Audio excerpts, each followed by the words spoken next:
Copenhague, c'est un sommet des États qui s'inscrit dans la continuité des actions conduites par les Nations Unies.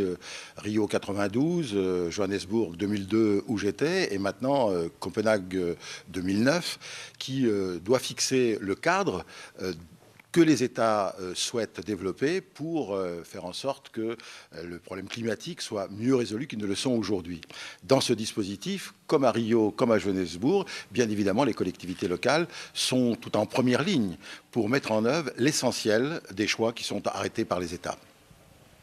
Oui, 75% des émissions de gaz à effet de serre proviennent des aires urbaines. Les aires urbaines, c'est pratiquement la moitié de la population du monde. Et la population des aires urbaines va continuer de croître. Il est évident que si les États n'associent pas étroitement les collectivités locales à la mise en œuvre d'objectifs ambitieux pour réduire le gaz à effet de serre, ça sera très difficile de parvenir à des résultats positifs. Donc d'où l'importance de la présence des régions, des villes à Copenhague pour adresser un message fort qui est en préparation depuis des mois et des mois, hein, il faut bien le dire, mais Copenhague, c'est le rendez-vous final pour dire, dans la déclaration finale, il faut que notre rôle soit reconnu pour que ensuite les objectifs qui seront fixés par la déclaration finale soient réellement atteints. Ça a été un peu oublié à Johannesburg. Les collectivités territoriales avaient été mises en avant à la fois parce que, comme on vient de le développer, elles agissent très concrètement pour mettre en œuvre les orientations qui avaient été arrêtées par les États, et avec un autre aspect, c'est leur responsabilité en matière d'éducation et de formation.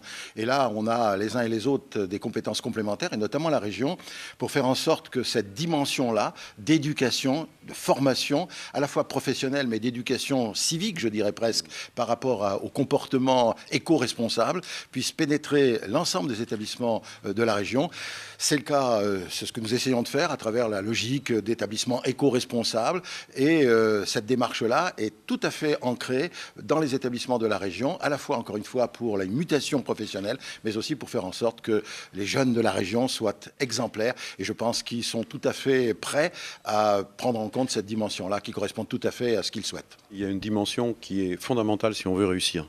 C'est l'engagement des citoyens. Non pas en leur imposant des règles et en jouant les pères fouettards, mais en essayant de les mobiliser, de les convaincre par leur propre engagement. Et on a fait l'expérience à Nantes Métropole avec des ateliers citoyens des déplacements. Et là, nous allons mettre en place une nouvelle étape de ces ateliers citoyens, mais sur une année complète, avec 150 familles qui, bien entendu, accepteront de jouer le jeu pendant un an, mais qui seront représentatives de la diversité de la population et du territoire, et qui accepteront de jouer le jeu en examinant leurs propres pratiques, les problèmes qu'elles rencontrent, les solutions qu'elles peuvent trouver, mais aussi les choses qu'elles peuvent inventer.